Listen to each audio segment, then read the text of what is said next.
snow before, but I know one thing, we're gonna make some snow angels by dominating the line of scrimmage. Wait till the end. Brunson puts up the three. Bang! Bang! Jalen Brunson hits the three. Keeps it home. Here comes Hubbard. Oh, he's thrown away like a rag doll. And he throws in the end zone. Caught!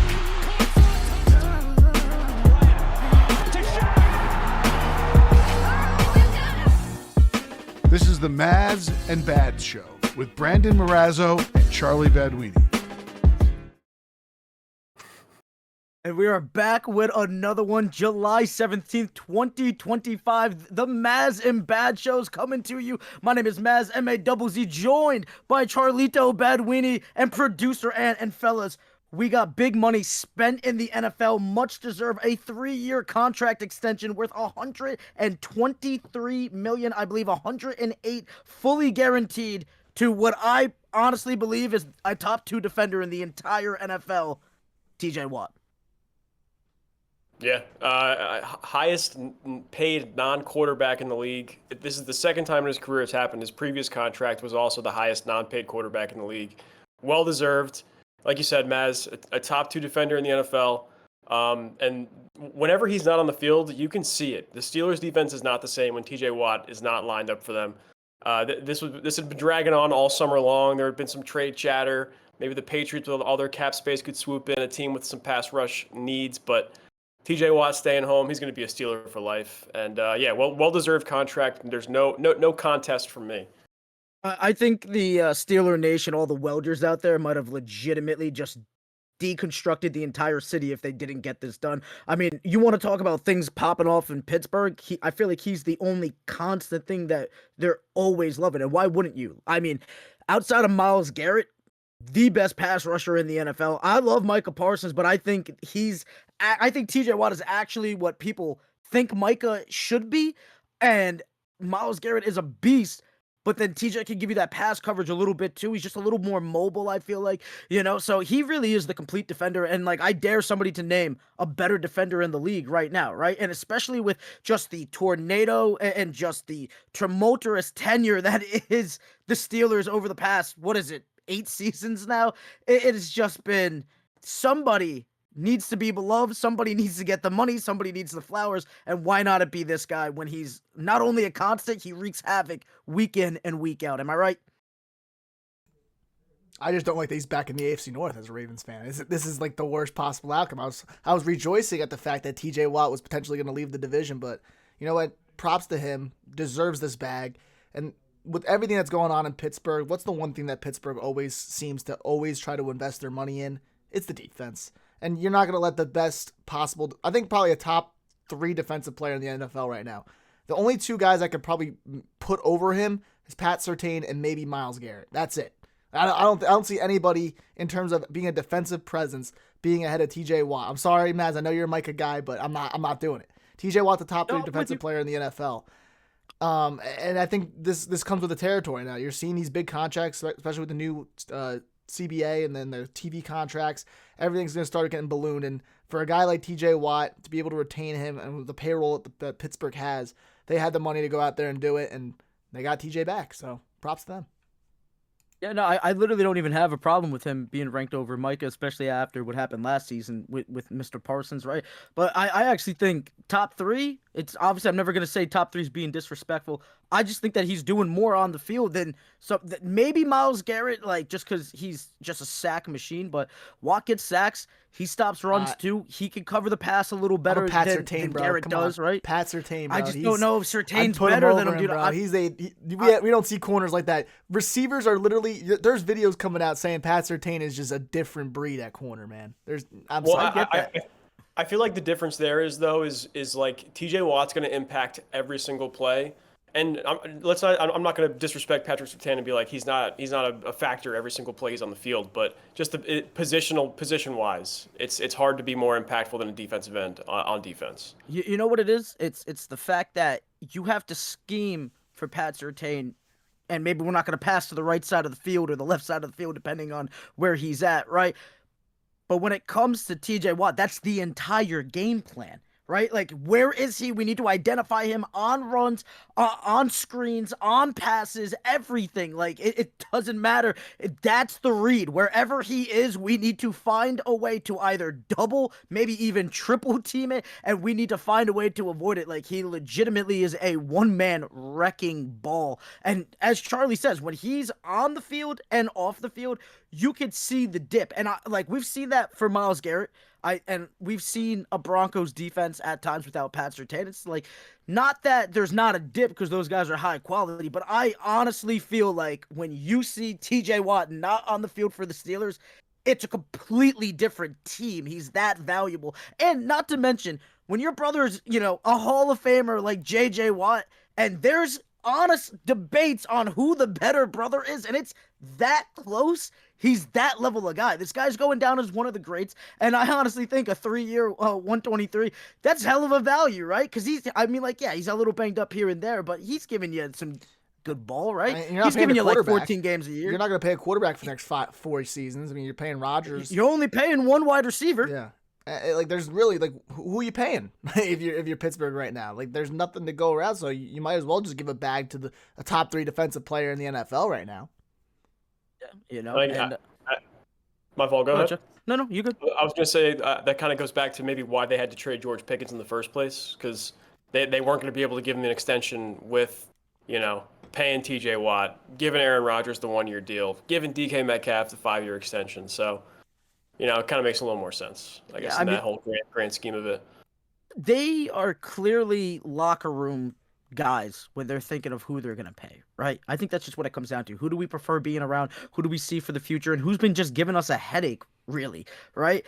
I think they're 110% gearing up for Will Levis. I'm sorry, not Will Levis. Will Howard. Will Howard, my bad. For tall white guys, they throw the rock with the same amount of ball power, Trade the right? floor for Will Levis. So sorry.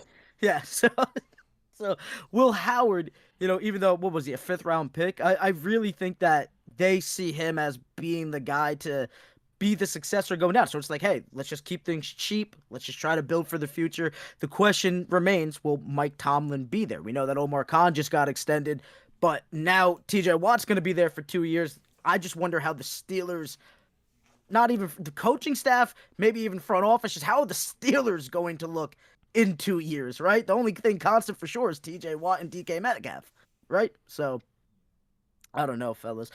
Charlie, we have 2 guys messing up in the NFL. Do we want to go to a car crash or do we want to go to actually, real quick, Go ahead. I didn't mention this in our pre-show texts or right before we hopped on, but now we're talking contracts. I just want to touch on this real quick. Sauce Gardner and Garrett Wilson, those extensions, you guys like those? Yes, 100% A+. Yeah, Garrett Wilson. Both of them? Garrett Wilson. I think the Garrett Wilson extension was an absolute steal. You got him at a great price, and I think for the Jets, it's good because now you have him locked up, and for a team to say the Jets aren't in the title contention in the next 2 years, and Garrett gets a little upset, doesn't want to be in New York anymore. You have leverage to go out there and make a trade and get some good assets for him in return. But you also have him at a good price moving forward to be your wide receiver of the future still. Honestly, that's the best extension in the NFL I've seen in a couple of years, that Garrett Wilson extension. It was great. I love having both franchise cornerstones on offense and defense, both of them locked up until 2030. Just, it feels good. I mean, like you said, Ant, it not necessarily just because, hey, you have these 2 guys under, good contracts, but you also have, flexibility. If things in 2 years like just totally flame out again, you need to recoup some assets, you can make some trades, but hopefully, and this is hopefully the way things will go, is they'll both be Jets for the rest of their careers. That's the hope. There's also that insurance if there's not, right? And not to mention, I believe he's not even top 5 in highest paid receivers right now. He is top, well, right now. Is he 5? No, so he has 2 years left on his rookie contract, both him and Sauce. They have 2 years left, and then the extensions kick in. Okay. So they won't be in that on a per year basis until 2026, 27. But as of right now, I think on just the extension alone, I think that was like in the top 5. Sure, yeah. All right, but with the money that's coming down the pipeline, right? Like, this is going to be looking very team friendly, and the fact is that this is a kid who I think we could say safely is a top 10 wide receiver in the NFL, especially with the rotating carousel at quarterback that he's seen, constantly cranking out 1,000 yards, and to shore him up while spending that little of money, because I promise you in a year that's going to be looking like peanuts, it's an A-plus move 100%. And then with sauce, it's just the sauce on top, right? Like, it's just good. It's good business. It's good security. It makes them feel good. It makes the team feel good. And now you can go and worry about, much more pressing matters, like how the hell are you going to win 6 games? Yeah, You I guess know? so. So, and speaking of trying to win 6 games, I got 3 terrible stories going on right now, fellas. Which one do we want? I got a car crash that played out over a year ago, but now the suspension finally coming. I got a tragic domestic violence case, and I got a team organization that's so dysfunctional that a guy's going back to freaking college. Where do you want to go? Let's go Rashee Rice. No, so suspension finally has not come out, but the sentencing, I believe it's going to be 5 years probation, 30 days of jail, and within the 5 years, the 30 days have to be served. So somebody knows somebody to get him a sentence like that so that it's really not going to affect his season. Now the question is, how many games is he going to be suspended from the NFL? Thoughts, Charlie? Yeah, I mean, I hate talking about this kind of thing because there's not much else for us to say besides stop being an idiot. You know what I mean? So in terms of for the Chiefs, they didn't have Rashee Rice all last year anyway. With that, I think he tore some knee ligaments week 2, week 3. So it's just going to be about the same. I expect to see probably at least a 6 or 7 game suspension. Maybe we'll see.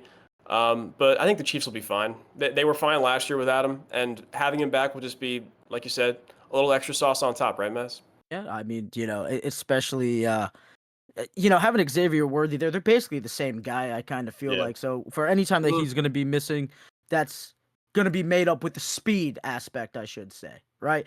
Not exactly the same kind of player, but the factors of where you're going to be using them in these more creative sets. Then once you put both of them out there, it's like, yo, what the hell do we do? I think the Chiefs are going to be fine. Yeah. But I would like to make the point, and I don't care how ridiculous I sound, the president of the United States is not allowed to drive a car. Obama's not allowed right now. Bush was not allowed to. Clinton's not allowed to. If you are putting this much money into these guys, I'm having a 24-hour car service. I've been saying this for years. It makes no sense. It just take these guys out of all the situations. I mean, they're coming out of college. They're becoming millionaires. They're still young men. They're going to be partying. They're going to be doing stupid things. If you give me a fast car at that age, I don't know. I'm not saying that it's right. It's unfortunate what happened, but, it is what it is. Thankfully, it wasn't like a Henry Ruggs situation, right? So get these guys a 24/7 car service, and let's just completely negate this. You're multi-billionaires. Take these guys out of these situations. Now, or just drop the $30 on an Uber. Something. You got to do something. I mean, I just... Or just don't drag race your cars on the highway. I mean, that's just simple enough, too. I don't get the fascination that we have with, fast cars. And we have to drive them 125 miles an hour down the interstate. I don't get that obsession. I've never been that way. I know people who are, and it's just dude, there's no cool factor. You're being an idiot. You're putting people's lives in danger. That's not cool. It's just stupid. Okay, and we gotta stop enabling this type of behavior and making it seem like it's cool. It's just not. I just also think with that kind of money, dude, go to the track. I fully get wanting to be in a fast car, driving a fast car. I get the adrenaline. I think it's I've had a fast car before. You're a football player, though. You don't get enough adrenaline in your life? Yeah.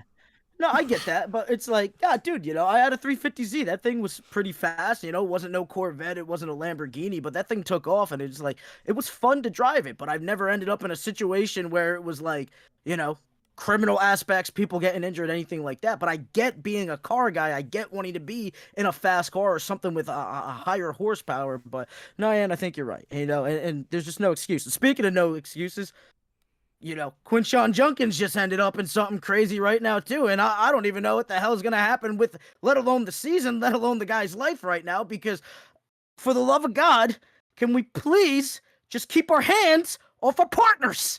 What are we doing? I don't get it. You've made it in life. There's nothing that anybody can do to you that should be pissing you off that much. Kick them out of the house. Leave the house. Go get a hotel room. You are a multi-millionaire. You are living the American dream as a top running back in the country for the draft. For the love of God, what the hell are we doing? I hate these things. I hate that they're coming up. I hate that he's going to be missing time. I hate that some poor woman just got messed up on something that should have never happened in the damn first place. The entire thing pisses me off, and I'm sick of it. I got nothing to add. That's all I got on that one. We'll keep it moving. So, yeah, all you fantasy users out there, stay away from that one, apparently. Right? And then Cincinnati, the Bengals. You don't want to pay nobody, but you had the worst defense I've ever seen in my damn life. You got all the offensive weapons, generational talent out there. A defensive tackle who is a stud that's no longer on the books because he doesn't want to play no more, right? So the leftover money, is it going to go to Trey Hendrickson? No, I don't even think that guy's contract is even done yet. Correct me if I'm wrong. No. So clearly if we're not going to pay the star defensive end edge, if we don't have to pay a star defensive tackle, there's really nobody else on defense that you're really worrying about. You've already handled the situations. You know, your quarterback's locked up. Your number one wide receiver is locked up. Your number two wide receiver still wants to be there for whatever damn reason. Naturally, the money would go to a top 20 pick that you just made, right? And naturally, it would go to the edge who could be the successor and will definitely be a great complementary piece for your defense and your star edge on the other side, right? Especially you took the kid at 17, but no, we're not going to pay him. We don't want to guarantee the money that every team at the same position always guarantees. It's not like he was asking for the world. We're worried about medical issues. Wasn't that what the pre-draft medical was supposed to be for? I don't understand. But Shamar Stewart's going back to Texas A&M. This is one of the worst draft experiences I've ever seen in my life. The only thing that could potentially be worse than this is, who was it, Minnesota, that missed their pick? Yeah. That's the only one that's worse. But it's like, what the hell are we doing here? The same way that I get on here and bitch about guys who don't want to be drafted by certain teams. This guy wanted to be there. He just wanted the value that he's supposed to get at the 17 overall pick. Did you not do your due diligence? Do you not trust your medical staff? Like, why the hell did you take him in the first place if you weren't going to give him the damn contract that everybody gets? Not record-breaking, not just I want to be better, $1 more than the next guy. Just what he's supposed to get. It makes no sense to me. How broke can the Bengals be? Yeah, I mean, it's less about the monetary value and more about, like what portions are guaranteed and what portions aren't. But to address the larger point of him, yeah, he's back at Texas A&M. He's practicing with them this summer.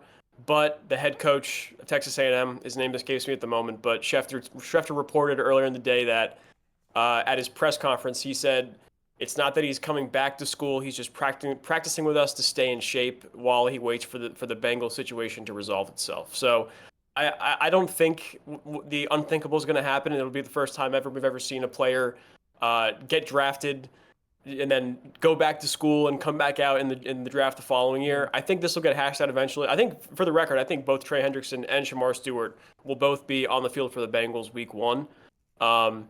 But yeah, it's just a distraction and a headache that a team with Super Bowl aspirations should not be dealing with as we almost enter, what are we, halfway through July, almost at training camp. Training camp starting in literally Monday, right? Monday is when training camp starts.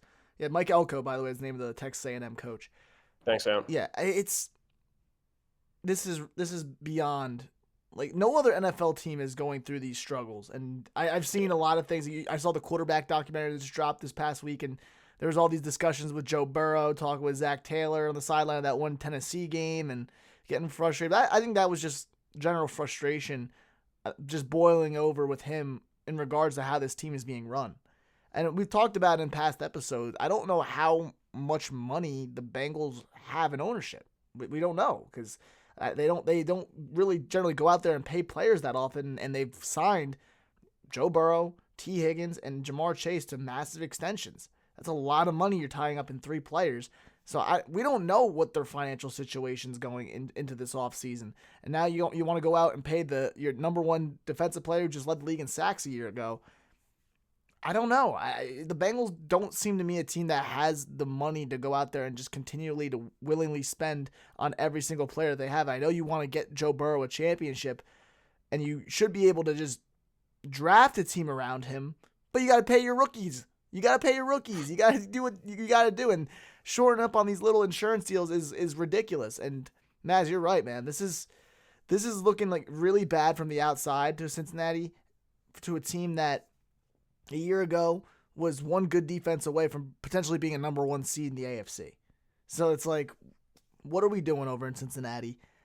If the ownership can't field a competent team and they can't afford a competent team, then you shouldn't own the team in general. And I know the NFL owners aren't going to step in because it's a revenue share and they're not going to do anything, but someone's got to do something because Cincinnati deserved much better. And the Brown family is like kind of like football royalty, if you want to call it that, like with the Rooneys and the Maras, like where they've been there since the beginning, but obviously they can't keep up. Too. You know what I mean? Yep. Hallis's, yep. Well, here's the problem that I have with that, right? It's not a matter of keeping up. Like, nobody's asking them to go into like a luxury tax situation. There is a cap and a max for a reason. You should be able to field your team within those parameters. If you can't afford it, either A, trade some damn players, or B, sell the damn team. And it's like, you should be operating within this realm. You know what I'm saying? And if you can't meet those parameters, then buddy, that's bad business. Cut your losses, right? So it makes no sense to me that it's like, hey, we have the floor, we have the ceiling, and you're not even able. It's not like these contracts are going to take them over the salary cap. You're not meeting the damn cap. That's the problem. Your money's tied up in 3 guys, and you still have the leftover space to work with these other players, but you don't want to dish out the money. And for other owners not to step in and say something, I think that's a clown show, and that's ridiculous, where it's like, dude, you can't be sitting here trying to play in the Billionaires Boys Club and you don't have the finances to play with it. That's like me going down to Atlantic City complaining that they're not letting me in the VIP poker room, but I don't have enough to sustain myself in the VIP poker room. How ridiculous is this? Ridiculous. Let me bet. Let me gamble. I mean, like, listen, if you have the money, do what you want with it. But if you don't have the money, you don't go out, you know? Like, you don't play. I think we're all in agreement on this. This is another stupid thing that's going on up in Cincinnati.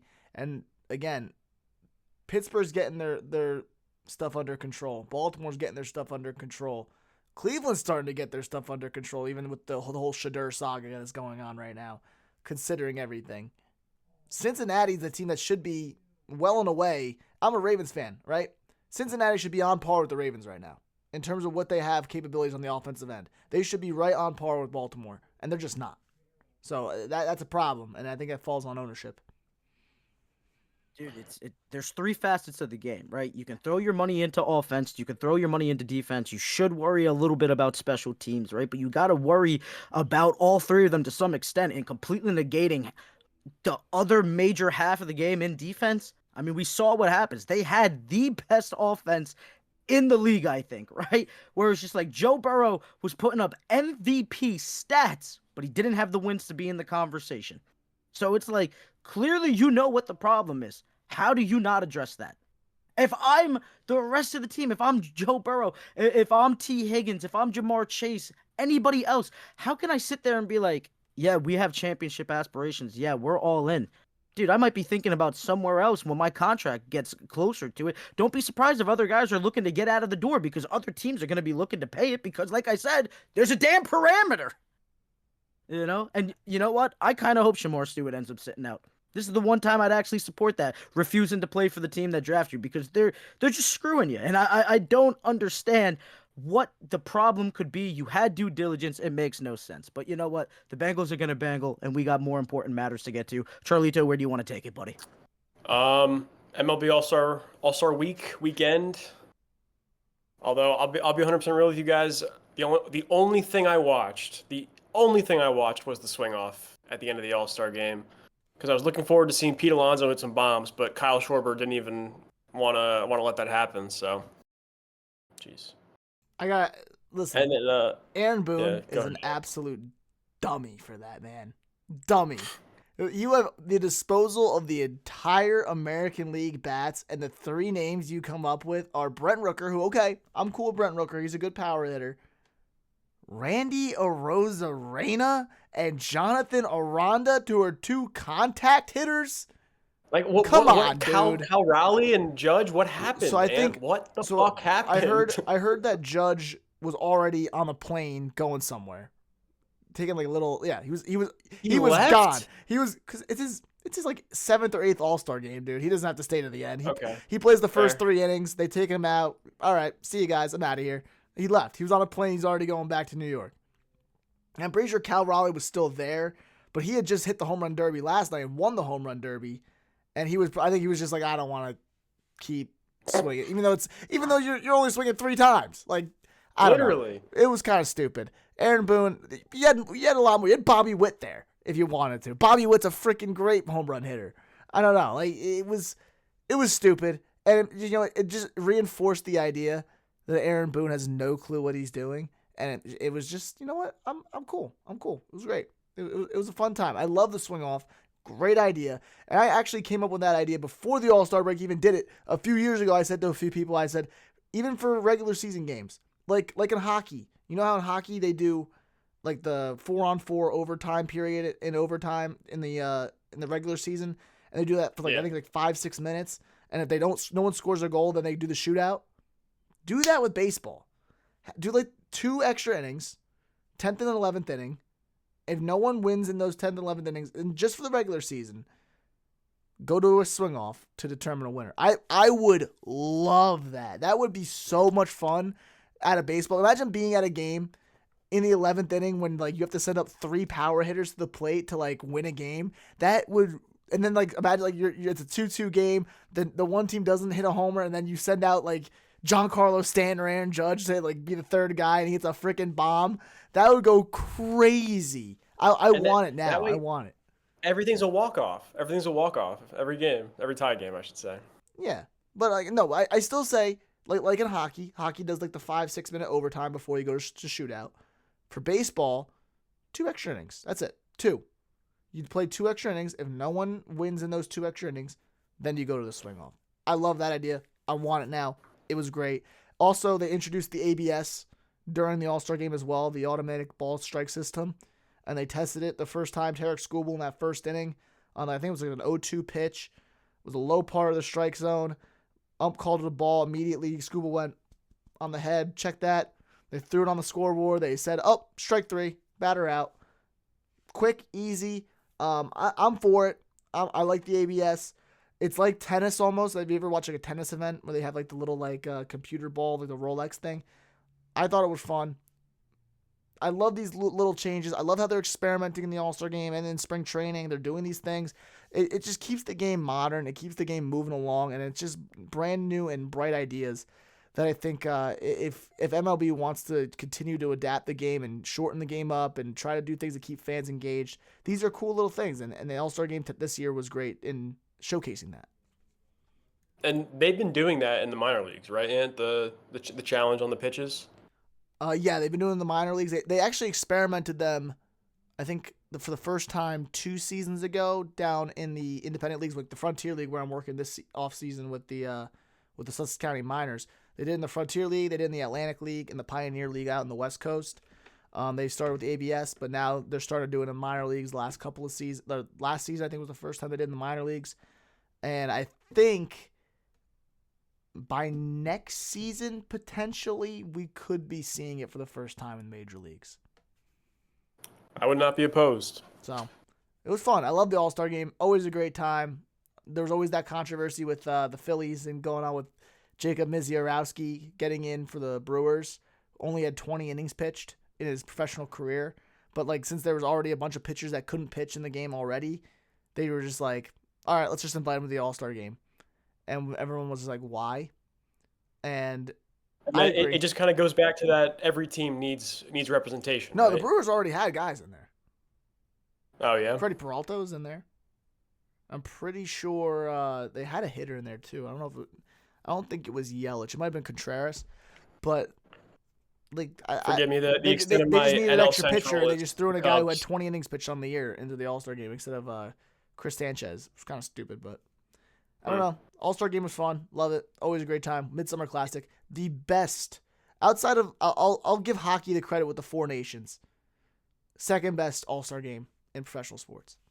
Agree. Yeah, I think they took away from it, dude. Honestly, I loved when it used to determine who had home field advantage in the World Series. Like, that meant something. I love that. That actually gets guys to play for something. And I think that, like, when I see an All-Star game, I want it to mean something. Like, I think the fact that it doesn't mean anything and that guys are just, like you just said, Aaron Judge hopping on a plane. We see the NBA All-Star has just become a joke at this point, right?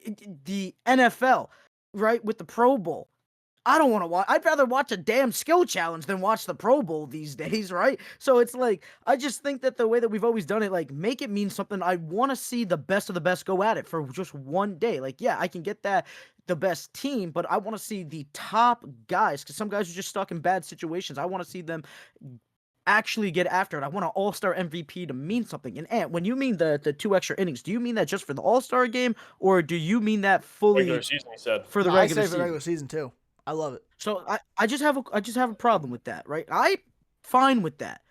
But every time that we talk about taking away games, right, you say that as a baseball purist, it's going to affect stats, it's going to change history, like it should stay at 162, right?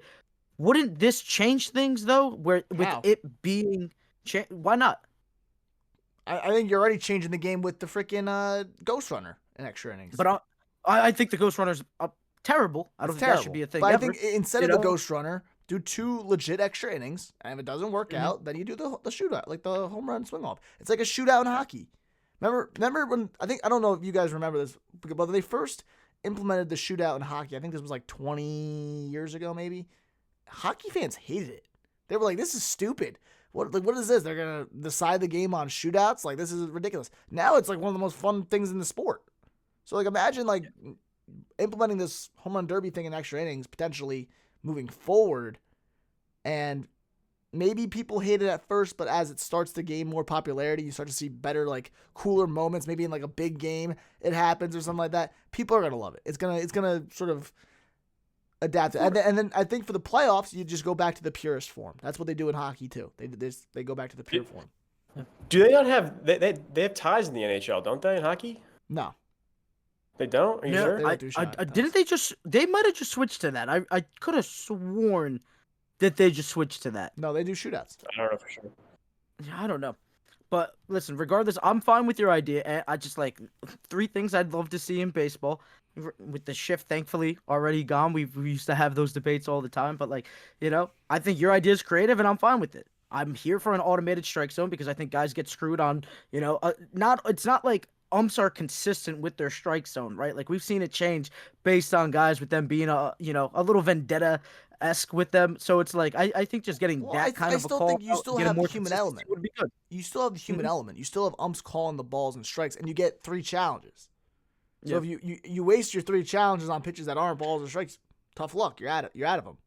Like, you're not gonna be seeing guys every single pitch doing this the entire game. Mm-hmm. It's just gonna be like, I mean, you still have an I would ump back almost there be- calling the game, and you get 3 challenges to decide, and you get to use them at like your certain discretion. If you use a challenge, even if you win the challenge, you still lose it. You have to decide. You have to decide when you want to use the challenge. That makes no sense to me, though. If I'm right, why would I be penalized for losing it? Like, that makes no sense to me. You know, get 3. I You want don't to love choose that. what you I got to don't love choose that. when you want to use it. You want to use it in a 0-0 count with your 9-hole hitter at the plate? No. You want to use it with Aaron Judge at the plate in a 2-strike count? Yes. Okay. I just There's listen. strategy involved.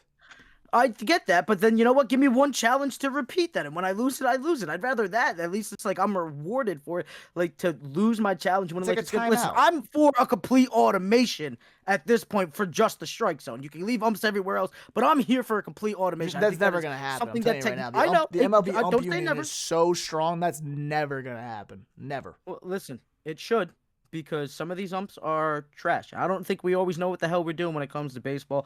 And I think it's time to get to Ant's belt to ass, because I don't think we know what the hell we're doing with the home run derby these days either. Oh yeah. Belt to ass has to go to Jazz Chisholm. That's 2 straight weeks now. We had to put either the Yankees and now a Yankee player into BTA because Tough. Jesus Tough. Christ, Jazz, what the hell was that? 3 home runs in 1 round? And then he comes out afterwards. This is the funny part. He comes out afterwards and was like, yeah, I was just trying to hit line drives. I wasn't trying to hit home runs. I'm trying to preserve my swing for the second half. I don't know if he was Come on, joking, man. if that was like a joke to say at the end, but like, you're in the home run derby, dude. Like, the whole point of it is to hit home runs. Like you're there to try to hit home runs. And it was so ridiculous. 3 home runs in the home run derby in 1 round. I get it. It's a new format. Well, not the newer, but the newer format with the 1 minute 30, which, again, I think we should go back to 10 outs. I think that was the perfect rule. 10 swings. If you don't get as many home runs in 10 outs as possible, you're done. I don't like this minute 30 rule. I think it's ruining the home run derby. You're seeing guys absolutely gas out by the second, third round. Bring back the old home run derby format. I think it was great. But Jazz Chisholm, 3 home runs in 1 round when everyone else was putting up like 18, 19, 25 home run rounds. Ridiculous. Come on, Jazz. BTA, be better. And if you're just have a if you're gonna do the line, like why participate then? Why not just drop out and let someone else give it a go? Like, Here's my question, that's right? BS. Total There's BS. 8 spots in the home run derby. 8 spots. Why the hell do I have a guy who's tied, I think, at 31st for home runs in the league participating? Well, they just brought in all-stars. And any guys at the all-star game, they offered Judge the home run derby. He hasn't done the home run derby since his rookie season because he did it his first year. He destroyed the entire competition, won easily, and then was just like, yeah, I'm good. I don't need to do it again. Because then right afterwards, he played the second half of the season, and I think he had like one of the worst stretches of his career. So I agree. I mean, Judge doesn't want to do it. But like other guys, you gotta find 8 guys to go out and do it, and a lot of guys don't want to do it because they feel like it's gonna ruin their swing. So they just asked Jazz, who was already there. He hit 18 home runs in the first half of the year, which was a good number, but God, man, you can't hit 3 home runs and then come out in your press conference afterwards and say I wasn't trying to hit home runs. Forget the just guys that are all-stars. Give me the top 10 guys that are leading in home runs, and let's talk about it. They're probably going to be all-stars, and if they don't want to do it, they drop out. It is what it is. And then you go down the list, but I don't think we should be getting to somebody that's tied at 31st in it. Especially when, like, I'm sorry, Jazz is not a power guy. Jazz has never been a power guy. The fact that he has 16 home runs, let's be honest, it's because he plays in New York, particularly in Yankee Stadium, right? So it's like, I don't know, dude. I love Jazz. I want to see Jazz out in other settings. I never want to see Jazz in a home run derby. The second it was announced that he was going to be there, I went, what the hell are we doing? This is not who should be in it. I just think that there's more participants that we can go to where we can actually see some distance, we can actually see some nukes, and you know what? Bring back steroids, am I right? Steroids were fun. Dude, I'd rather would see Jose Canseco and like Sammy Sosa tee off softballs than watch Hamilton. that. Josh Dude, Hamilton just back in the bring the old Bronx. steroids guys back and let's just do this. Like, I mean, what are we doing? Who is choosing these? What? Because the guy was on standby because he was going to be an all-star? I don't get it. That makes no sense. Make up the phone call, screw your break, come try and win some extra cash, and let's get some big bodies in there to hit some nukes. That's me. That's me. That's just him. That's just me. And how you feel about the baseball season thus far, man? It's been fun, man. You're seeing a lot of good players and rising up. Jacob Misiorowski, who's had a great start, got in the All-Star game. Maybe we don't know if he deserved it. I don't think he did. But on the other side, the American League All-Stars, you got, the A's, Jacob Wilson, Nick Kurtz. He's having a great start to his year. Roman Anthony in Boston, some great rookies that are really rising up in this new age of baseball, and they're playing really good. You look around the league, Detroit having a great start to the season. Toronto making a huge run before the All-Star break, winning 9 in a row, and then I think it was like 12 of 13 or 12 of 14 to close out, and take a 2.5 game lead over the Yankees in the AL East. There's a lot of good teams, a lot of teams that weren't expected to do well, continuing to play well. The Cubs are another team that I'm looking at. I'm like, wow. PCA and Kyle Tucker both starting the All-Star game this year, and I love what I'm seeing out of them. As much as I would love to see Kyle Tucker wearing pinstripes next year, it would be stupid for him to leave Wrigley, man. He's so good there. Him and PCA have just, in that outfield, are such a good dynamic duo.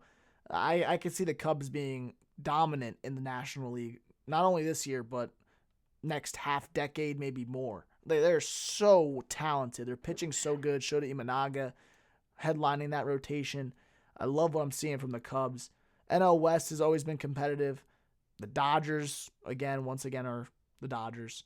Even with almost their entire pitching rotation and bullpen out, they are still playing dominant baseball. The Padres are great. The Giants are great. Let me ask you a question. Let me ask you a question, right? I know this wasn't on the docket. I want you to speed run this as fast as possible. Chucky, give me a thumbs up or thumbs down for Ant's picks with this. And I'm just going to go through the top 2 teams, and I want you to tell me who's going to stay the number 1 or overtake the number 1. Blue Jays, Yankees, both of them 55 and 41 for the Blue Jays, 53 and 43 for the Yanks. End of the season, who's going to be in first place? I'm going to say the Yankees. I think the Yankees get it done. I think because the trade deadline's coming up. I don't know if the Blue Jays are going to be bold and go out and get something. I think they're going to get a big name at this deadline, but I think the Yankees are going to be really aggressive. They're going to try to go after a guy like Eugenio Suarez over at third from Arizona, and I think they're going to try to nail down a big time starting pitcher. I think maybe either Sandy Alcantara, maybe Zach Gallen. I could see them maybe doing a 2-for trade, getting Suarez and Zach Gallen out of Arizona for a big haul. Maybe Spencer Jones gets involved in that trade as well. I see them making that trade, and I think the Yankees with that little oomph, and I think some guys get hot second half of the year. I think Stanton's going to have more swings. He's going to get hot towards the second half. I like the Yankees winning that division. It's going to be close, I think, by maybe 2 games. Chucky, you smelling BS, or what are you thinking on that one? I don't really know for sure. I don't watch a lot of Yankee games. Don't watch a lot of Blue Jays games. All right, Chucky, I got a special one coming up for you. Just give me a second on it, all right? And I got the Astros, 56 wins, 40 losses. Do the Mariners or Rangers have a chance in hell of catching them? I think Seattle has a chance, but I think Houston's so good, man. It's just so hard to pick against them. They have the experience. Jeremy Pena's having a great breakout season, even though he won the World Series MVP a few years ago. He's still, there was a few years there where he was playing down baseball, but now I feel like he's back and playing as good as he's ever played. And then you just look around that diamond. They got, Jose Altuve playing left field, and even though he's not a great defensive left fielder, they're just moving guys around. They're playing good spots. Framber Valdez still as good as ever in that headline, that rotation. I don't see anyone really overtaking Houston in that AL West, but if there was a team to do it, maybe Seattle. But I give Houston probably like a 95% chance of locking that down. Well, we went to the AL East. We went to the AL West. Let's head to the Central right now, where I believe Detroit's running away with it. The question remains, Twins or Royals? Nope. Deadlocked right now. Detroit. Nope. No, I'm saying Detroit number 1. I'm saying for second place, who's ending up in second? Detroit's got it on lock. Between Kansas City and Minnesota, I honestly couldn't give a rat's ass about that. That's just me. Those teams aren't doing anything in October. If I had to pick between those two, I'll give the edge to Minnesota. I like it. Chucky, this one's for you in particular. Phillies on top of the NL East, 55-41. Right behind them, though, the Mets at 55 and 42. Homerness aside, who's ending up number 1 for your money's worth? So I do actually cover the Phillies, so I have some sort of level of information here for you. And the Phillies are struggling real bad in the bullpen right now. I think Bryce Harper, he was hurt for a little bit, but he's back now. I feel like they're both going to make deadline moves, and you're going to be looking at two like not different teams, but like 2 juiced up teams when they play again in August, September. My homerism is coming into this. I'm going to go Mets. I don't blame you on that one. I also think it's going to be the Mets. And is there any reason for one of us to believe that both of us to believe that we're wrong? I got the Phillies. Ooh. Mets Okay. pitching's too injured. Like they don't have the depth right now at the pitching spot to go through these dog days of summer. These guys are going to get tired. They're going to be hitting their 150, 170 innings pitch limit. And the Phillies got the experience. They got guys like Aaron Nola, Zach Wheeler, Sanchez. Like these are guys who have been in this situation. They have another guy who used to play for the Mets, Taijuan Walker, on the long end of that bullpen, who can also eat up innings if possible. I think the Phillies win the division just based off of pitching depth. But the Mets definitely have a better lineup than the Phillies. I'm not going to question that. Bryce is starting. starting to show a little bit of signs of regression, but I still think he's still the guy that headlines that lineup. But you can't go against right now Lindor, Soto, Alonso, 2, 3, 4 in that order. It's just one of the best 2, 3, 4s in baseball right now in terms of pure hitting. They went on that cold streak in the middle of, Soto was cold in April. I feel like neither three of them have gotten hot at the same time. I think it's always been like either two of them are hot, one of them's hot at one time. They haven't all just synced up.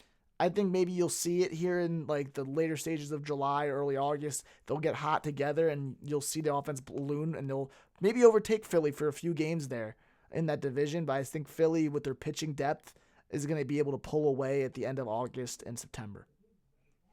Speaking of pulling away down to the NL West, where the Dodgers have a 5.5 game lead, should we be talking about the Padres even having a chance to catch them, or should I ask you, Padres or Giants, who comes in second place? That's tough, man. Let's be real. I It's mean, the the Dodgers were. I think it's the Dodgers. They were 2-9 in their last 9 going into the All-Star break, and they're still like 5 games ahead of the Padres. They're 5.5 up on the Padres, and the Padres are good. But yeah, it's just the Dodgers, dude. It's the Dodgers. They're gonna win. Do the Giants they win the NL West every year. Outside of the Giants winning, I think it was 2022. The Dodgers have won the NL West, I think, like 12 of the last 13 years. It's like stupid now, bro. Like they've become the Patriots of the National League, bro. They just win their division every single year. And that's Mazz.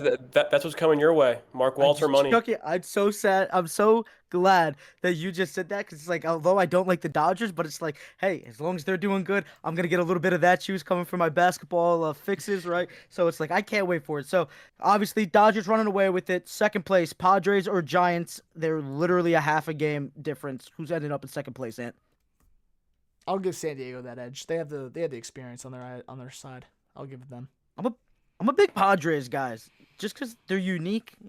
Nobody really called the Padres. Last thing here for baseball, probably the closest race. Cubs and Brewers, 1 game behind. Who's coming out on top? Give me Chi-Town, baby. Give me Wrigleyville. I love them. I love that team. I love it. I was just glazing them before. I love PCA. Love Kyle Tucker. Michael Busch having a great season too. He's been one of the best hitting first basemen in baseball this year. You just look around that diamond, man. They got a bunch of killers. Dansby Swanson over at shortstop. I love those guys. I think they got, just the right amount of youth and veteran leadership to like sort of maneuver through this time of the season. I like the Brewers too. Don't get me wrong. The Brewers have won the division the last couple of seasons in the NL Central. But give me Wrigleyville, bro. Give me the Cubs. They're going to get it done. Never forget, the Mets traded Pete Crow Armstrong for half a season of Javi Baez. Who was an all-star this year. Shout out Javi. He wasn't that He's in great Detroit, that isn't half season for the Mets.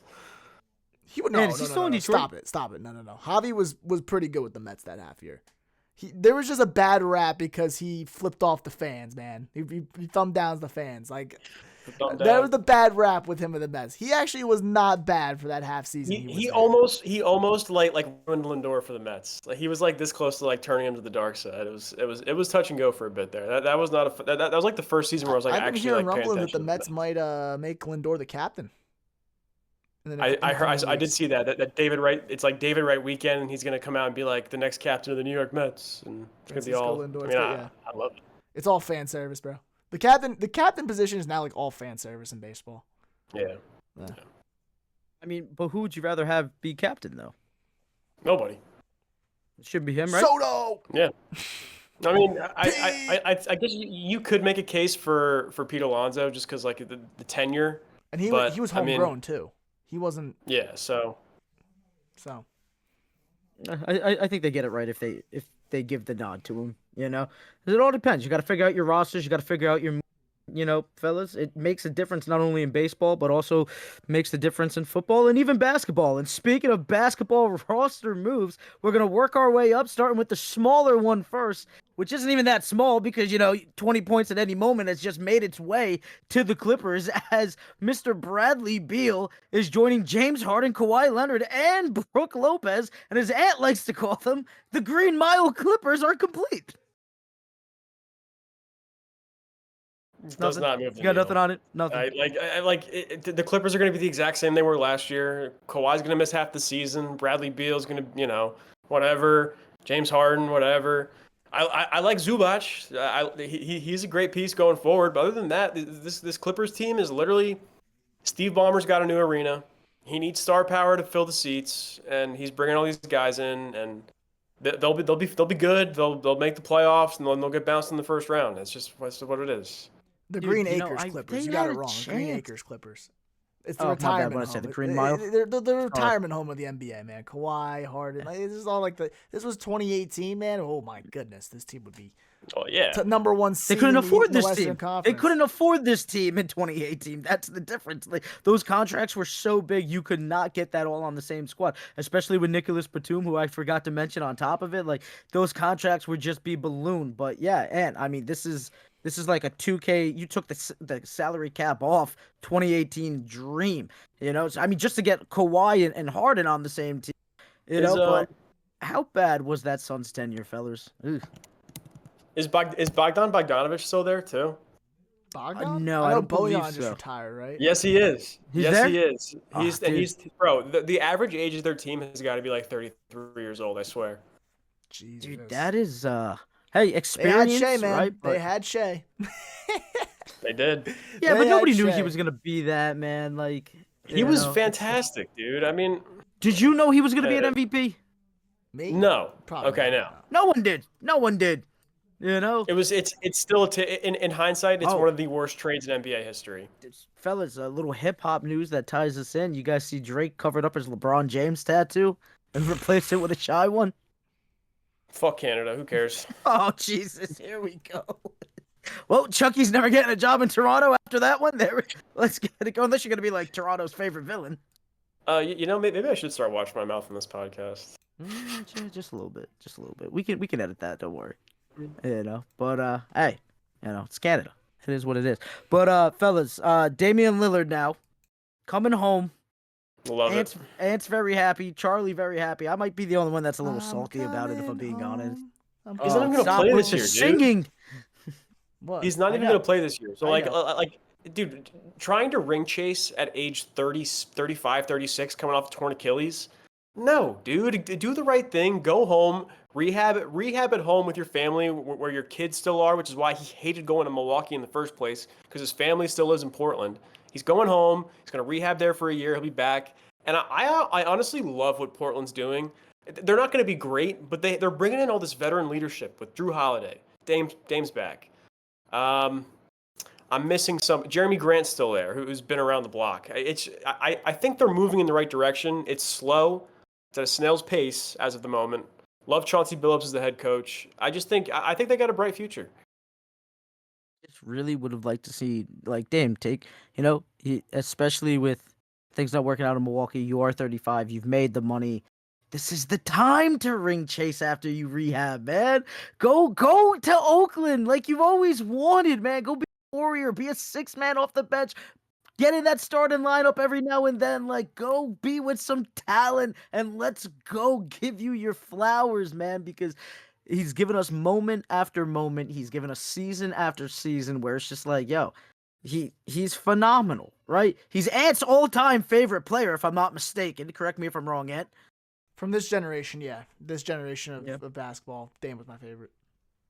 Who is your all-time favorite? From what? Like, just in general? You just said, yeah. It's tough. I feel like the first generation I watched was this generation. Dame, Steph, Sure. those guys. So I would probably say Dame. Yeah. Okay. Makes sense. No, that's fine. That's fine. It makes sense. I love Chucky, who's your Jokic. favorite player outside I'll of be LeBron honest. James? Ooh, got him.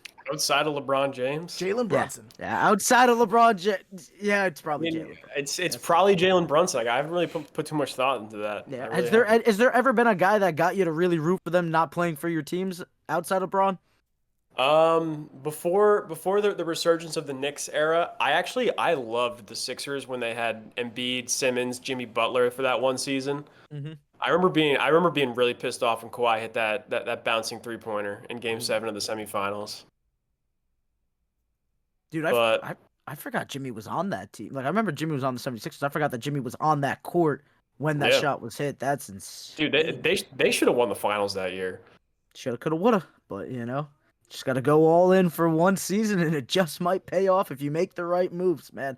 And it's just like, it just happens. Like, I think about that where it's like, how many times has Jimmy Butler gotten close to having a championship and just didn't get it done? And it almost makes me think of, man, Dame Lillard's probably not going to have a championship. And then I started thinking as I'm taking a shower today, who are the top 10 guys in the NBA that were so close, couldn't get the job done? Top 10 players that just should have a chip, but don't, And fellas, I got a list for you. I got honorable mentions, and I had to be corrected once or twice because I forgot that Jason Kidd won a damn championship. But we're going to start from the bottom, work our way up.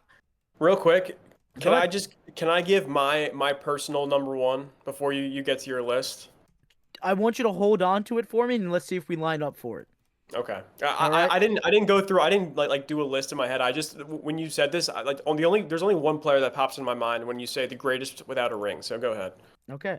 Listen, I had to rework some things, and some people are gonna be mad, and it is what it is.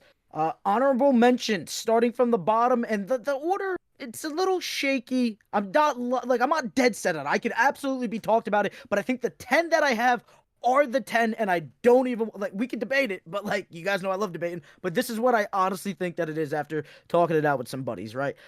First and foremost, honorable mention has got to go to Vince Carter. I think just the tenure, the moments, the highlights, shocked he's not in the top absolutely 10. phenomenal. I'm shocked. He's not. I know, but there's guys that I think did more as the number one or contributors on their team than Vince Carter did. I like VC, but it just, he's not there for me. Keeping it moving, a 2-time MVP, Steve Nash. Did not make my list. Not in the top 10? Not in my top 10. I have other guys, and I'll tell you why. The 2-time MVPs, I'll give it to them. Those Phoenix Suns were pretty damn good. However, there's just guys that came closer, I think, or had less help that did more. So, we'll get to it. We can debate it. Steve Nash right outside it. And honestly, I was thinking about style of play, and I think there's a guy who plays like Steve Nash that didn't get it done, that, is a better passer, was actually in 2 finals. We'll get to him. And my last one, this is going to tear the house down. I know it is. Say Melo, I dare you. No, it's not. Absolutely not. But All right, it's gonna give me flack with other people, especially the old heads. Reggie Miller is number 11 right outside my list. I'm sorry. I like Reggie. I know. I was thinking about it, dude. I had him on it originally, and then I had to take him off because I thank God for Land of Basketball, where you can see the comparisons with guys if they're on there. And everybody that I lined him up to, he had less All-Stars, he had less scoring titles, less MVPs, less everything else. Yes, he's had some classic battles, in the East, but these other guys, I think, have accomplished more in the league and absolutely deserve it. Starting off down at 10, and the reason why Steve Nash isn't on the list, John Stockton. Okay. All-time assist leader. I believe all-time steals leader, if I'm not mistaken. Yep. Multiple times did the Utah Jazz end up in the finals, and they just couldn't get the job done because of Michael Jeffrey Jordan, right? So being there multiple times takes it out of there. The next guy, at 9, this is purely for, I feel, not having enough help or not being talked about enough. The human highlight reel, Dominique Wilkins. I wish he played for just anybody else with some damn help at the damn time. It might have went pretty good. That brings me to 8. And you know what? I'm going to be an old head right now. But if you look at this guy's resume, it's just so sad, especially when he got a little help towards the end too. Elgin Baylor. The fact that Elgin Baylor didn't get it, I mean, this guy was giving buckets left and right, for crying out loud. Taking me over to 7, and this is where it gets a little debatable, and I get a little oh man, this one hurts. I'm going with Carmelo Anthony. I love Melo. He was a top 3 player for multiple years in the NBA, and if the Knicks would have learned how to bring in a damn point guard or shooting guard at the right time, shout out J.R. Smith, just wasn't enough. Amon Shumpert just wasn't enough. Melo deserves it. Good God. I'll make one note. The problem with it, Sure, the Knicks failed to put a championship team around him. Yep. If they had just waited to sign him in free agency and not given up that crap load of capital and players, they would have had a shot at a championship those first few years. But I digress. Yeah, I mean, it is what it is. Wasn't J.R. Smith a part of that trade package though? No, because he came over after he was a Knick after the fact. Okay, with Melo. Gotcha. Yeah, I thought that they came over together. I just knew that he ended up on the Knicks. I just couldn't remember how it happened. It was like Gallinari and like Raymond Felton, I think. Yeah, you And then a might be bunch right. of picks. Yeah, because I think Wilson Chandler went back the other way. Yeah. Okay, shout out Wilson Chandler, dude. That dude was a sniper. Loved him for 2K. I believe that was 6, and I'm at 5 now. I don't remember. You said Melo. Who's after Melo? You didn't number it? No, dude, Charlie. I'm telling you, dude. We were just. Listen. We had Who's John after Melo? Stockton. Who's after Melo? We had John Stockton. We had Dominique Wilkins. We had Elgin Baylor. Oh, we by had the way, we have to Melo. say this right now. You said Dominique At 4. Wilkins was a forgettable player today. In our I group chat. didn't say that. You I said that he he's was not going- forgettable. That's not what I said. I said that he was not going to be remembered like he should be remembered. That's what I was don't saying. know, man. A top 30 overall right. player all time is pretty freaking good, man. I don't know. Okay, Keep listen, it I moving. got it. Listen, bringing us now. I believe that was our bottom 4. So putting us at our 6th spot now. It's CP3, the point guard, who actually made a final. Unfortunately, Phoenix couldn't get it done. The Clippers, being that talented of a squad, was one move away if Doc Rivers would have just had the cojones to bring in Carmelo Anthony and trade his son, who he ends up trading eventually down the line anyway for a first player. CP3 deserves one. Now cracking our top 5, where I believe it gets the most debatable in terms of order, and it is what it is. Patrick Ewing, number 5. I mean, this guy should have one. Literally, another victim to Michael Jordan. Arguably the best center at times in the league. It was like Olajuwon and him, and then you could sprinkle in the Admiral, right? Shaq coming up clawing at his ankles. But with John Starks, it's just like, dude, if they just had one more guy, they probably get it done, right? And Charles Oakley, But too. they just don't get it done though. That's unfortunate. But I'm hitting it with Patrick Ewing. At our 4th spot, I've been debating this one, just who was better than who, and I'm just gonna go with Russell Westbrook because I think he was on lesser teams than the next guy was. Not to say that he didn't have good teams, but that Thunder team not getting it done when they had KD, when he had James Harden, when they had Serge Ibaka, insane. I mean, he's an MVP, triple-double averager before triple-doubles were cool in the NBA, right? Like, he really started that wave again. The first person to average it since Oscar Robertson. You got to put him there.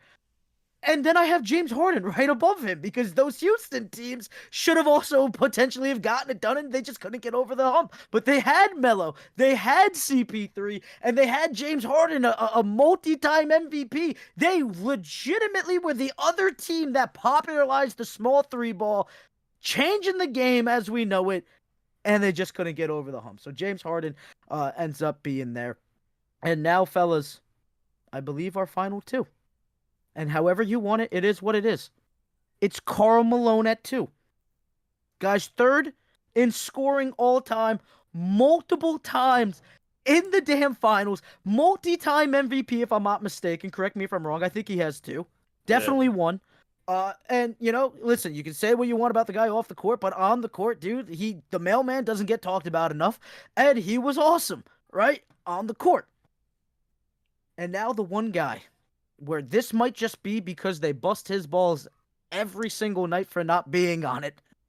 But this guy, the round bound You of put him at rebound. 1? Charles Number 1, Charles Barkley is Barkley, number baby. one. The number 1 player. Not One. David. Number What? 1, baby. Listen, I'm not denying you don't want to put him on the list. That's fine. No.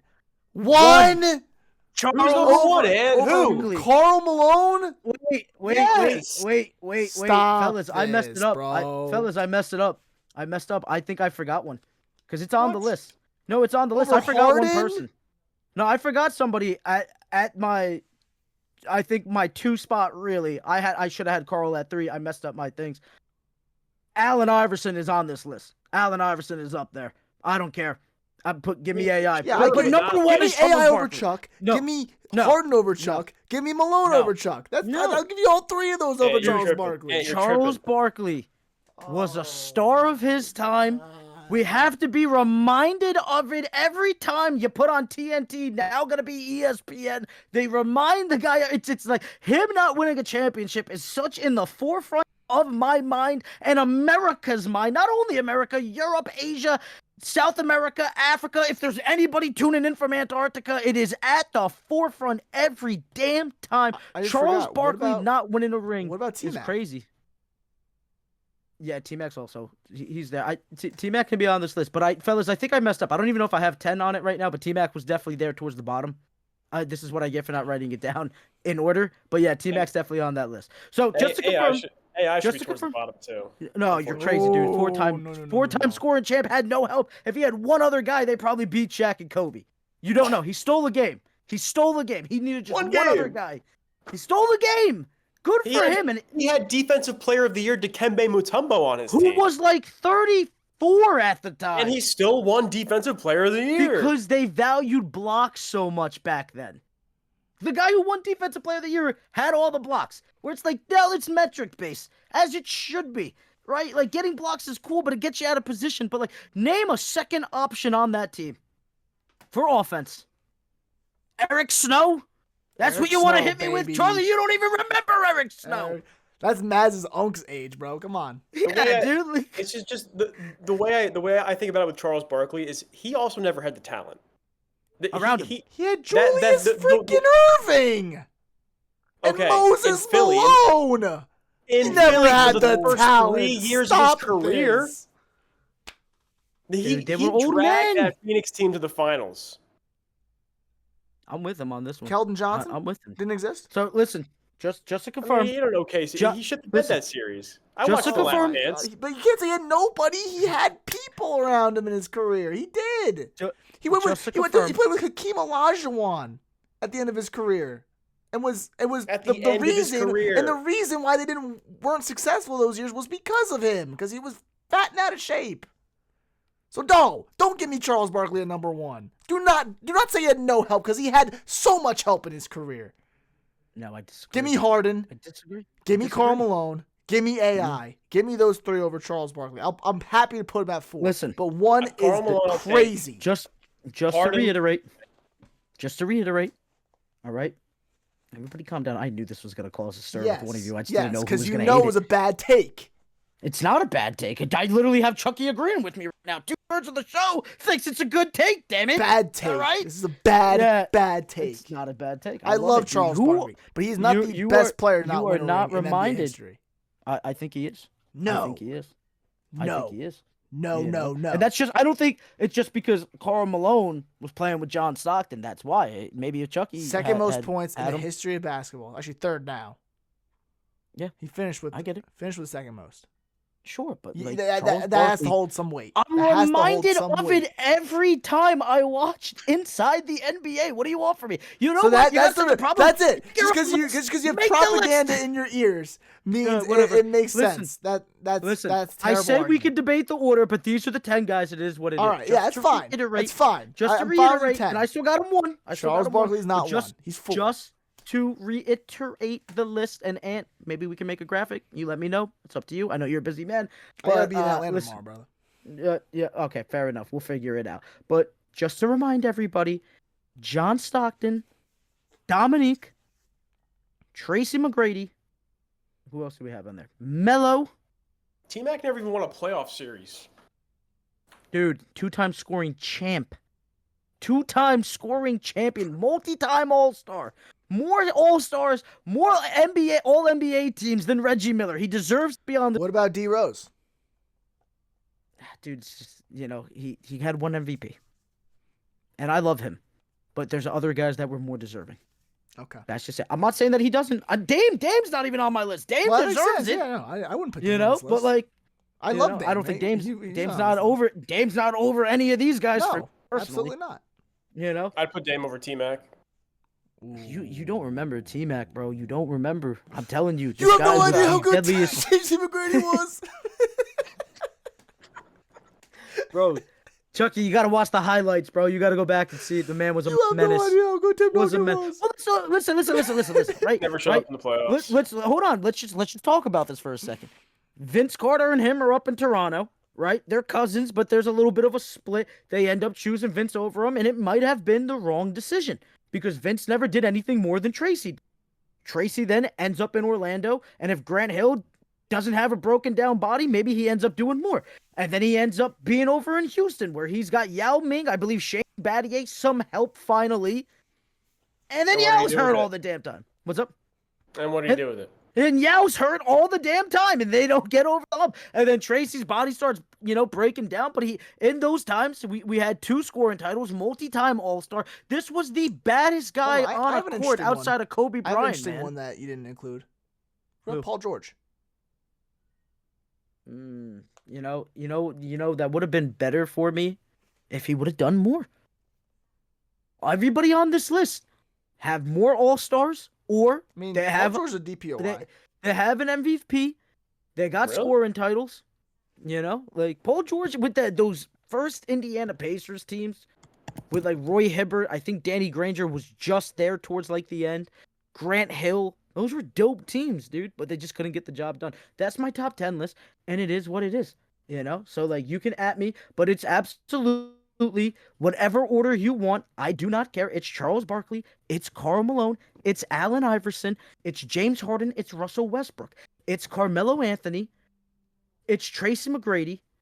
It's Elgin Baylor, Dominique Wilkins, and John Stockton. Those are my 10. That's my order. You can at me. Get at me. All right. Again, shout out Steve Nash. Again. Ooh, CP3. Damn, dude, I messed it up. again. CP3. I'm still debating it. I'm still debating it. Come fellas. on the It show. fell It's apart. Why don't you It fell take it apart. down? It fell apart. I did, Chucky. You know what the worst part is? It's top down, Jeez. and I freaking reordered it, and that's the problem. Jeez. It's my fault. It's my fault. I'm All a right. schmuck. It is what it is. But speaking of guys who've never won titles, Yeah, Tracy's off the list. Give me CP3. we're gonna stick with guys who aren't winning titles ever in their Yeah. careers. Sure. Dustin Poirier.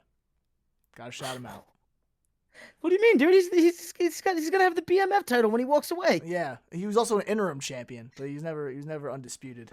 But this Saturday, man, last ever fight for DP versus Max Holloway for the BMF title in New Orleans, his home New Orleans. city. Who you got in that? Mazz? Give me Poirier. You think he gets it done? Just give me point. Yeah, I think going out with the last fight. I mean, I expect nothing. At some point, Max is going to look at Poirier and tell him in the center of the ring, and that's it. It's going out. The And last I think 10 Poirier. seconds of the fight is gonna be that's it.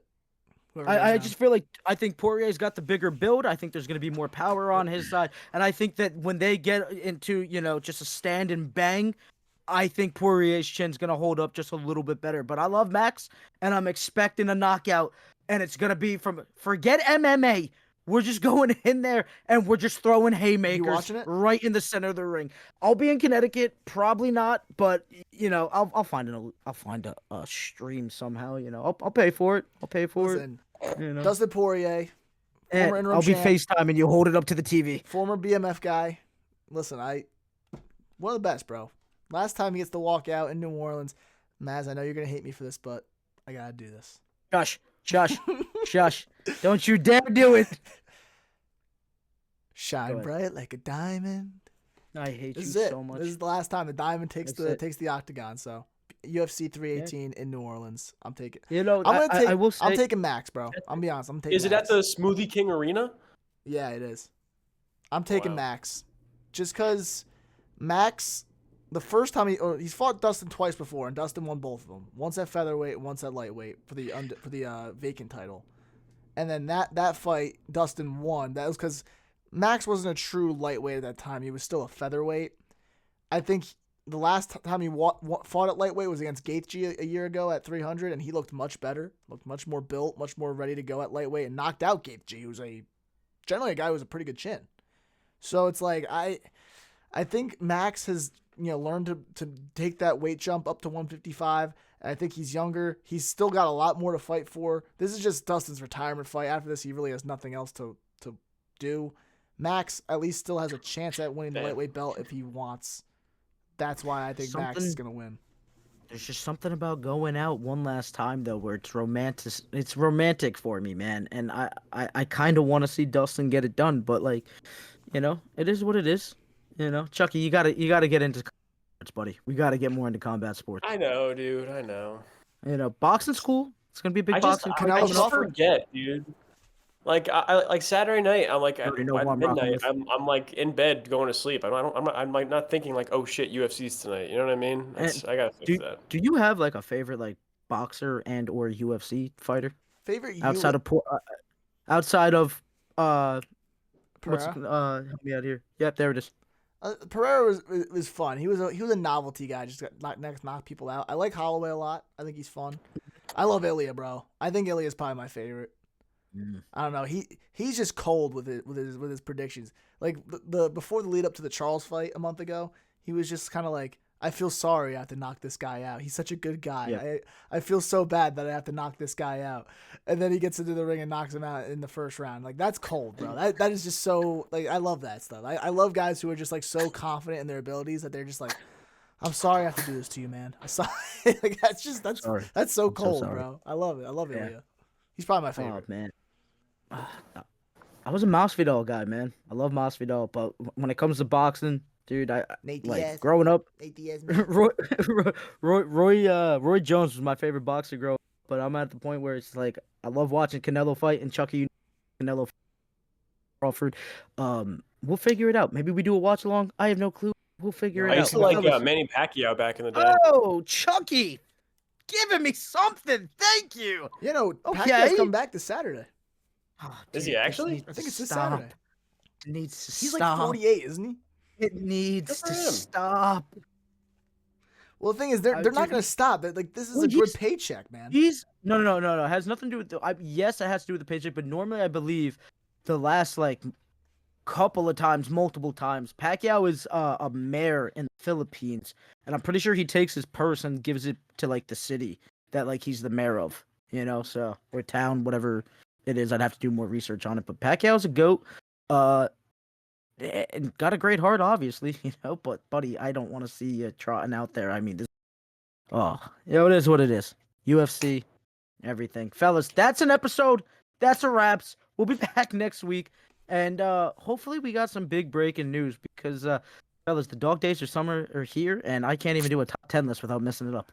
We'll do some. We can start doing some fun stuff like NBA redrafts, NFL redrafts. Ooh, we I could do like do that. top 10 position. Top 10 quarterbacks. We should do that at some point. Okay. Quarterback I'm power down. rankings, which I saw a list from ESPN this week. Jesus Christ, that quarterback list. Like Matt Dude, Stafford. okay, can I just say I love something? Matt Stafford, but like, Can come I on, just man. say something right now? And it has nothing to do with quarterbacks, but like this revitalist history that's going on right now with NBA. Yeah, I saw Bleacher Report's top 100. You can kiss my ass with that. All right? I don't care. Kiss my ass with that. The disrespect. Kobe Bryant's not a top 10 player anymore. Kiss my ass. I don't We'll talk about want to that. We'll talk talk about to that. you. Me- I don't me want and to Ant are talk like- about it anymore. We'll have to talk about that. Chucky, you need to knock it off right now, buddy. You need to knock it off right now. Good God. Top 3 scorer of all time. Yeah, sure. He's a top 3 fucking player of all time, and I'm sick of this. And he's number 2 in my eyes. If you have him 3 and you got Braun ahead of him, that's fine. If you have Braun 1 and Jordan 2, whatever. But if your top 3 does not consist of freaking Michael Jordan, LeBron James, Or Kareem Kobe Bryant, Abdul-Jabbar. Kareem dude, Abdul-Jabbar. Jabbar has 2 Finals MVPs and couldn't get it done without Magic. Kobe got it done without Shaq. He I literally don't want to won in hear this Milwaukee, anymore. bro. Won He in literally won in Milwaukee. Milwaukee. With Oscar, who was the best player in the league at the damn time. Of the Sacramento Royals, or the Oscar, Kansas City listen. Royals. He was a monster, all right? And listen, he still only has 2, so it is what it is. Rock Like, the I'm scores. sorry. You want to put your bar 3 and have Kobe top 4? That's fine. I'll even give you that, all right? Just because of the Give me 6 Larry, championships. Give me Magic. Give You're me Hakeem, crazy. Give me You don't Shaq. even believe this. You don't believe this. You do I not do. believe this. You don't believe Larry Unfortunately. over Kobe. He would lock that ass up. Stop this. Better defender, better scorer. You're ridiculous. Magic. Great. Kobe's a better defender, better scorer. Keep it moving. All right, we gotta close this up before Mazz blows again. You guys are gonna. I'm gonna lose my mind here, dude. I can't take this. Stop disrespecting Kobe beating Bryant because he would beat your favorite player 1-on-1. He's already beaten them 5 times for Not a chip. LeBron. He's not Keep beating it LeBron moving. 1-on-1. Well, I'm sorry. I couldn't hear LeBron James over only having his 4 championships. Get off my damn team already. Go to Dallas. Give me Cooper Flag back and let's rebuild. Let's keep it moving. We're gonna keep on moving here. Here we go. Instagram. Listen, Instagram, Spotify, YouTube, Apple Podcasts. You already know what it is. Like and subscribe. Hit the Instagram. Give us a comment. Hit the TikTok. Let us know what you're liking. I don't know what the hell Chucky's doing, and that means it's time to go. Okay, there. You have been listening to the Mazz and Bad Show with Brandon Marrazzo and Charlie Baduini.